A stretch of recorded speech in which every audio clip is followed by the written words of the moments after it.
कभी कभी ना कुछ कहानियों के टाइटल ही पूरी दास्तान कह जाते हैं। और आज जिस कहानी की हम बात कर रहे हैं उसका टाइटल ही सब कुछ कह देता है। बेस्ट फ्रेंड फॉर एवर, जब तक मैं काफ़ी नहीं हो गया। इसमें एक पूरी जिंदगी का फलसफा छिपा है ना। तो चलिए कहानी की शुरुआत एक सवाल से करते हैं। एक ऐसा सवाल जो शायद हम में से किसी ना कभी महसूस किया होगा। सोचिए, क्या होता है जब कोई आपका बेस्ट फ्रेंड आपको सिर्फ तब चाहता है जब आप कामयाब हो जाते हैं। ये कहानी इसी चुपते हुए सवाल की गहराइयों में उतरती है। हर बड़ी कहानी की शुरुआत बहुत छोटी और मामूली होती है ना। तो इस कहानी की शुरुआत भी कुछ ऐसी ही थी। एक लड़का था, उसका एक सपना था और उसकी एक सो कॉल्ड बेस्ट फ्रेंड थी। ये कहानी है दो बिल्कुल अलग अलग दुनियाओं की। एक तरफ था प्रवीण, जिसकी दुनिया मिडिल क्लास की तंग हकीकतों से बनी थी, जहां सपने तो बड़े थे पर शायद कमरे छोटे। और दूसरी तरफ थी परी, जिसकी दुनिया एकदम शीशे की तरह साफ थी। एसी वाले कमरे, महंगी कॉफी और एक परफेक्ट दिखने वाली इंस्टाग्राम लाइफ। प्रवीण का स्टूडियो कोई फैंसी जगह नहीं थी भाई, बस उसके कमरे का एक कोना। और उसके हथियार, अरे एक टूटा हुआ फोन, एक लोकल वेडिंग डेकोरेटर से उधार पर ली गई रिंग लाइट। लेकिन इन सब टूटी फूटी चीजों के बीच ना एक सपना था जो बिल्कुल नया और बहुत बड़ा था। एक दिन सब मुझे जानेंगे। अब देखिए, हर कहानी में एक कॉन्फ्लिक्ट तो होता ही है, एक टर्निंग पॉइंट। पर क्या हो जब वो टकराव कोई बड़ा तूफान ना हो, बल्कि एक धीमी, लगातार चुभने वाली चीज हो। प्रवीण का टकराव कुछ ऐसा ही था। एक ऐसी अस्वीकार जो इतनी आरामदायक थी कि वो लगभग अपनेपन का धोखा देती थी। तो होता ये था कि जब भी प्रवीण हिम्मत करके अपने दिल की बात कहने की कोशिश करता, परी उसे बस एक लाइन से चुप करा देती थी। ये लाइन एक ढाल की तरह भी काम करती थी और एक तलवार की तरह भी। तुम मेरे सबसे अच्छे दोस्त हो प्रवीण, इसे खराब मत करो। और बस प्रवीण की सारी हिम्मत वहीं ढेर। तो आप समझिए, प्रवीण के लिए ये बेस्ट फ्रेंड का टैग कोई मेडल नहीं था। ये तो एक खूबसूरत पिंजरा था जिसमें अपनेपन का, जरूरत समझे जाने का सारा आराम था, पर दरवाजा बाहर से हमेशा के लिए बंद था।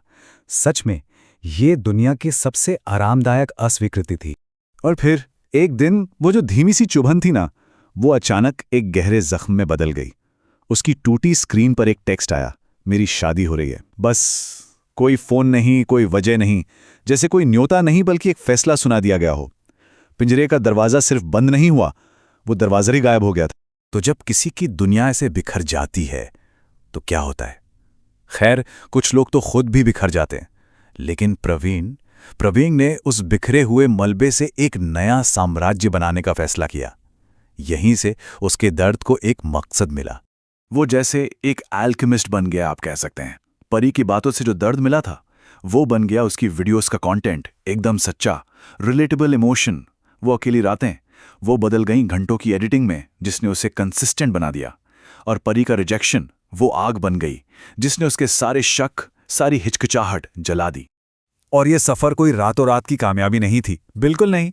शुरुआत हुई 0 व्यूज से, मतलब कोई देखता ही नहीं था। फिर आए पहले 10 व्यूज, शायद दोस्तों या घर वालों के। कई दिन तो ऐसे भी गुजरे जब लगा कि यार सब छोड़ देते हैं, पर वो लगा रहा। और धीरे धीरे वो 10 व्यूज 1000 बने, 1000 लाख, और फिर लाखों में बदल गए। और फिर वो हुआ जो उसने सोचा था। वो मिडिल क्लास गली का लड़का अब खुद एक ब्रांड था। नाम के आगे नीला टिक, वेरीफाइड। इनबॉक्स में अब परी के मैसेज नहीं, ब्रांड डील्स की लाइन लगी थी। जो दुनिया उसे नजरअंदाज करती थी, अब वो उसकी ऑडियंस थी।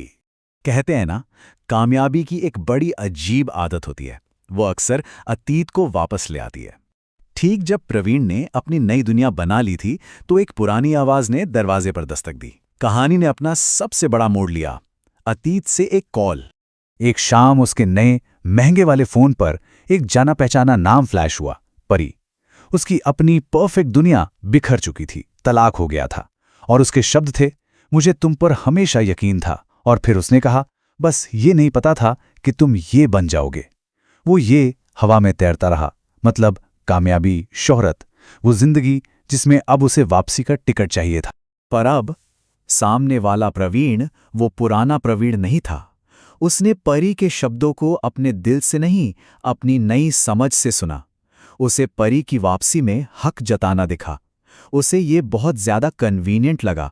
मतलब वो उसके लिए वापस नहीं आई थी, वो उसके रुतबे के लिए, उसकी कामयाबी के लिए वापस आई।